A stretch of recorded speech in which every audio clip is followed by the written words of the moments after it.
जय श्री राधे, जय श्री कृष्णा। आज मैं आप सभी को जीवंतिका व्रत कथा सुनाऊंगी। इस व्रत के करने से हर स्त्री के पुत्रों की रक्षा होती है। ये व्रत पुत्र की रक्षा के लिए, पुत्र की दीर्घ आयु के लिए, पुत्र उत्पन्न करने के लिए ही किया जाता है। इस व्रत को श्रावण में 4 शुक्रवार या 5 शुक्रवार आते हैं, उनमें से सभी शुक्रवारों को ये व्रत किया जाता है।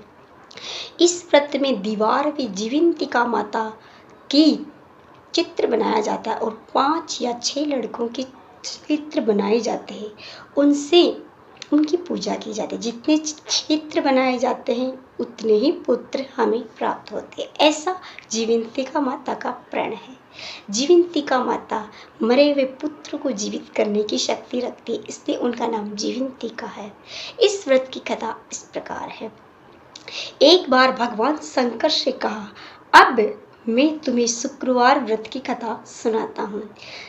श्रावण के महीने में शुक्रवार का व्रत क्यों किया जाता है, जिसे सुनकर समस्त प्राणी विपत्तियों से छूट जाता है।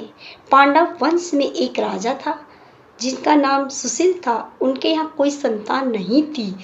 उसकी पत्नी का नाम सुकेशी था। पुत्र न होने के कारण वह उदास रहने लगी।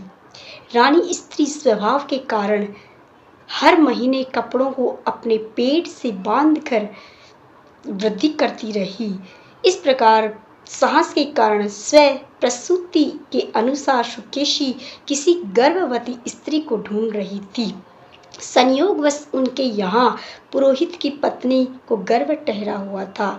कपटी रानी ने प्रसव के समय से दाई का कार्य करने वाली अन्य किसी स्त्री को इस काम के लिए नियुक्त किया। उस दाई को एकांत में बहुत सा धन दिया और अपने गर्भ का अनुकरण करके बतलाया। सारी बातें उसे अच्छे से समझाई। पुरोहित की पत्नी का प्रसव का समय नजदीक आया हुआ था। ये सुन उसकी दाई ने भी अपने वचन का पालन किया। पुरोहित की पत्नी दाई की बात नहीं जानती थी, इसलिए वह दाई प्रस्तुति के समय बुलवाई गई और दाई ने पुरोहित की पत्नी की आंखों के आगे पट्टी बांध दी और बच्चे का प्रसूति जन्म करवाया गया। बच्चे के जन्म के तुरंत बाद दाई ने उस बच्चे को राजमहल में रानी के महल में भिजवा दिया गया और दाई के यहाँ एक मांस, पुरोहित की पत्नी के यहाँ एक मांस का टुकड़ा रख दिया और पुरोहित की पत्नी से कहा, तुम्हारे भाग में पुत्र नहीं था, तुम्हारे प्राण बच गए, यही तुम भला समझो। तुम्हारे मांस का एक टुकड़े ने जन्म लिया है जिसे तुम फिकवा दो, ये अपशकुन है। अब पुरोहित की पत्नी को शंका हुई कि ना कुछ इस दाई ने कुछ किया तो नहीं है। उसे जीवंतिका माता पर विश्वास था और उसे जीवंतिका माता को प्रणाम किया और कहा कि हे माता, क्या मेरा पुत्र मर सकता है? मैंने आपकी वर्षों से पूजा की है, आपकी हर इच्छा का पालन किया, ऐसा कैसे हो सकता है? अगर आप मेरे पुत्र को नहीं बचाएंगी तो दुनिया में आपको कोई नहीं मानेगा, इसलिए आप मेरे पुत्र की प्राण रक्षा अवश्य करें।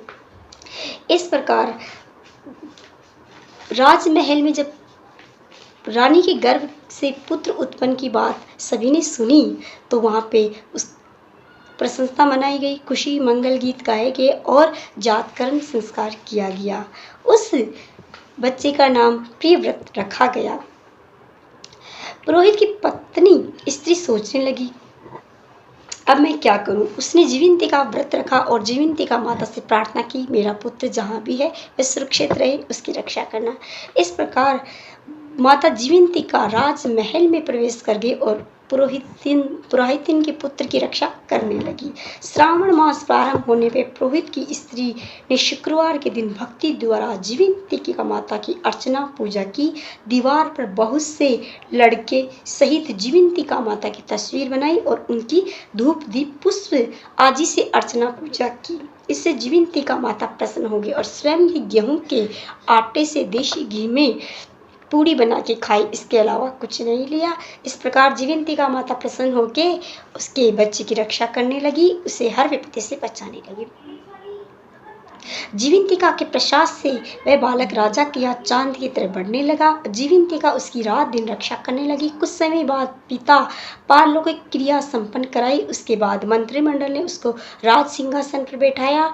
उसके कुछ काल तक राज्य का शासन भली भांति किया। उसके बाद वह राज्य का भार मंत्रियों को सौंपकर पितृ ऋण से मुक्ति के लिए गया जी में गया रवाना हो गया। उसने ये यात्रा कार्पटिक वेश में की। रास्ते में वे किसी गृहस्थी के घर ठहरा। उस गृहस्थी के यहाँ पुत्र हुआ था। उसके पहले 5 पुत्रों की षष्ठी माता ने उसे मार डाला था, परंतु इस बालक को षष्ठी देवी नहीं मार सकी, क्योंकि राजा के साथ राजा की रक्षा करने के लिए भी जीवंतिका माता थी, और जीवंतिका माता ने उस घर में हुए पुत्र की रक्षा की। उसका पक्का विश्वास हो गया, ये बालक जरूर जीवंतिका की पूजा करने वाली माता का है। इस प्रकार राजा गया जी में चला गया। गया जी में गया जी में गया, और गया जी जाने से पहले गृहस्थ ने राजा से कहा कि हे राजन, आपके प्रवेश से मेरा पुत्र बच गया। मेरे पहले 5 पुत्र मर गए हैं। आप ही के प्रभाव से मेरे पुत्र की किसी दिव्य शक्ति ने उसकी रक्षा की है। परंतु राजा को लगा कि सब भाग्य का खेल है। आगे चल के उसने देखा कि वह पिंड दान करने के लिए गया जी में। तो गया जी में पिंड दान करते समय आश्चर्य हुआ। उसने देखा कि पिंड ग्रहण करने के लिए 2-2 हाथ बाहर निकल रहे हैं। वह विद्वान ब्राह्मण से पूछने लगा, ये सब क्या है? ब्राह्मण बोला, ये दोनों हाथ तुम्हारे पिता के हैं। घर जाकर अपनी माता से पूछने लगा कि ऐसा क्यों हुआ, तुम्हारी माता ही बताएगी। लौटते समय राजा फिर गृहस्थी के यहाँ ठहरा। उसके यहाँ अब दूसरा पुत्र यानी कि 7वां पुत्र उत्पन्न हुआ था। सो केवल 7 दिन का था। उसके यहाँ षष्ठी देवी आई और बच्चे को मारने लगी, परंतु राजा के प्रभाव से जीवंतिका माता उपस्थित हो गई और उसके बच्चे की रक्षा की। तब षष्ठी देवी बोली, हे देवी, आप इस गृहस्थी के इस बच्चे की रक्षा क्यों कर रही है? आपने पहले भी एक लड़के की रक्षा की और आज भी कर रही है।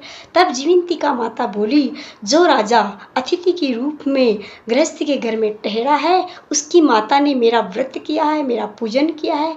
मैं जीवंतिका हूँ, इसी कारण से उसके यहाँ ठहरने से किसी का अनिष्ट हो, ऐसा मैं नहीं होने देती। उसी के प्रभाव से इस बच्चे की रक्षा करने आई हूँ।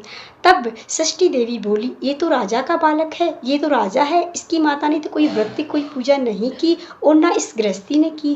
तभी बोली, ये गृहस्थी की माता ने तो नहीं की, गृहस्थी स्त्री ने तो नहीं की, परंतु राजा की माता ने ऐसा व्रत किया है कई वर्षों से। षष्ठी देवी को लगा शायद किया होगा, इसलिए वो दोनों देवियों की बातें राजा मन ही मन सुन रहा था। नींद ना आने के कारण वो आंखें बंद करके सो रहा था और उनकी बातें सुन रहा था। षष्ठी देवी और जीवंतिका माता चली गई। दोनों बालकों की रक्षा हो गई। गृहस्थ को बहुत आनंद आया और गृहस्थ ने राजा का बहुत ही सत्कार मान किया कि हे नाथ, आपके द्वारा मेरे दोनों बालकों की रक्षा हुई, आपके प्रभाव से ये बच्चे बच गए। राजा अपने घर जाके अपनी रानी माता से पूछने लगा कि हे माता, आपने ऐसा कौन सा व्रत किया है जिसके कारण जीवंतिका माता ने मेरी रक्षा की है, और ये जीवंतिका माता का व्रत कैसे किया जाता है? तब रानी बोली कि मैंने ना तो किसी जीवंतिका माता का नाम सुना है और ना ये व्रत किया है। मैंने ऐसा कोई व्रत नहीं किया है। मैंने तो ये कोई राजा जी का ही पुण्य है। परंतु तब राजा को शंका हुई, कहने लगा, माता मना कर रही है, जरूर मेरी माता कोई दूसरी ही है। उसने सारे नगर में ढिढोरा पिटवा दिया कि मैं गया जी पिंड दान करके आया हूँ, इसलिए सुहागिन स्त्रियों को भोजन कराना चाहता हूँ। परंतु जो भी सुहागिन मेरे यहाँ पर भोजन करने आए, वह मेरे दिए हुए वस्त्र ही पहने, और नगर की प्रत्येक स्त्री मेरे घर भोजन करने के लिए आए। ऐसा नगर में ढिढोरा पिटवा दिया। तो राज पुरोहित के हाथ से सभी स्त्रियों के लिए हरे रंग के वस्त्र और हरे रंग की चूड़ियाँ भिजवा दी गई। पुरोहिताइन के यहाँ भी भिजवा दी। तो पुरोहिताइन ने मना कर दिया कि हे राजा के सदस्य सेवक, मैं ये चूड़ियाँ और ये गहने और ये वस्त्र नहीं ग्रहण कर सकती, क्योंकि मैं शुक्रवार के दिन या श्रावण के महीने में हरे वस्त्र और हरी चूड़ियाँ नहीं पहनती, क्योंकि मैं जीवंतिका की पूजा करती हूँ। तब राजा के सेवक ने आके राजा से कहा तो राजा ने उनके लिए चूड़ियाँ लाल रंग की और लाल रंग के वस्त्र गहने पिछवाए। जीवन पुरोहिताइन ले लिए और वह नहा धो के जीवंतिका की कपड़े पहन कर जीवंतिका की पूजा करके राजमहल पहुंची। सभी स्त्रियों ने भोजन किया अलग से और जीवंतिका की पूजा करने वाली पुरोहितानी ने लाल वस्त्रों में अलग ही भोजन ग्रहण किया। राजा उसके चरणों में गिर गया, उसका चरणोदक लेने लगा। तब पुरोहितानी बोली, हे राजन, मैं एक साधारण स्त्री पुरोहितानी की पत्नी और आप राजा, आप मेरे चरणों में क्यों गिर रहे हैं? आप ऐसा मेरे साथ क्यों कर रहे हैं? मुझे इतनी इज्जत इतनी आदर क्यों दे रहे हैं? कि तब राजा ने कहा, आप अपने पति को भी बुलवाइए। अब पुरोहिताइन को लगा राजा है, इसकी आज्ञा का पालन करना पड़ेगा, इसलिए वह अपने पुरोहित को भी बुला लिया। दोनों को एक जगह आसन दिया बैठने के लिए और उनका सत्कार किया। उन्हें बहुत सा धन दिया। उन्हें उनके महल बनवाने के लिए सेवकों से कह दिया गया, उनकी हर कमी को पूरा करने के लिए। परंतु पुरोहिताइन और पुरोहित कुछ नहीं समझ पाए। तब राजा उनके चरणों में गिर के बोला, हे माता, तुम ही मेरी जन्म देने वाली माता हो। ये रानी तो मेरी पालन पोषण करने वाली माता है। तब पुरोहितान को अचंभा भी हुआ और उसे अपनी जीवंतिका की माता की बात याद आ गई। तब अपनी माँ राजमाता को बुलाया गया कि उसने कहा कि हे माता, तुमने मुझे पाल पोस के बड़ा किया, इसलिए तुम्हारे लिए भी मेरी इज्जत इनके बराबर है। परंतु मुझे बताओ, मैं इन्हीं का पुत्र हूँ, ये कैसे हुआ कि मैं तुम्हारा पुत्र बना हूँ? तब रानी ने कहा कि जब मुझे पुत्र नहीं हुआ तब मैंने दाई से कहलवा के इनके पुत्र का हरण करवाया गया और इनके पुत्र की जगह मांस का एक टुकड़ा रखवा दिया गया। राजा को इस बात का पता चला और पुरोहिताइन को पता चला तो एक तरफ तो उन्हें खुशी हुई कि चलो जैसे भी हो, जीवंतिका माता ने मेरे पुत्र की रक्षा की और मेरा पुत्र मुझे बड़ा पाला पोषा मिल गया। और एक तरफ उन्हें गुस्सा भी आया कि देखो, रानी ने मेरे पुत्र का हरण किया, परंतु वो राजा बन गया। ये उनके लिए खुशी की बात कम नहीं थी। राजमाता ने क्षमा मांगी पुरोहित और पुरोहिताइन से और कहा, ये पुत्र आप ही का है। मैंने अपने वंश वृद्धि, अपने इस बांझपन को दूर करने के लिए ऐसा कार्य किया, इसके लिए मुझे क्षमा करिए। और जीवंतिका माता से कहने लगी, हे जीवंतिका माता, जैसे पुरोहिताइन और पुरोहित जी के पुत्र की रक्षा की, वैसे सभी के पुत्रों की रक्षा करना, सभी के पुत्रों को जीवन दान देना। तो ये थी पुरोहिताइन और पुरोहिताइन पुरोहित जी की जीवंतिका पूजा की कथा। उसके बाद में राजमाता भी पुरोहित जीवंतिका का व्रत करने लगी और राजा की उस रानी जो पुरोहिताइन की बहू थी, वह भी इस व्रत को करने लगी, जिससे पुरोहिताइन के वंश में इतनी वृद्धि हुई कि उनके अनेक वंश चलने लगे। उस दिन से सभी स्त्रियों ने जीवंतिका का व्रत करना शुरू किया। तो ये थी जीवंतिका माता की व्रत कथा। आपको ये कथा कैसी लगी? अच्छी लगी तो मेरे चैनल को लाइक करें, शेयर करें, सब्सक्राइब करें। आपका बहुत बहुत धन्यवाद, आपने मेरी कथा को सुना।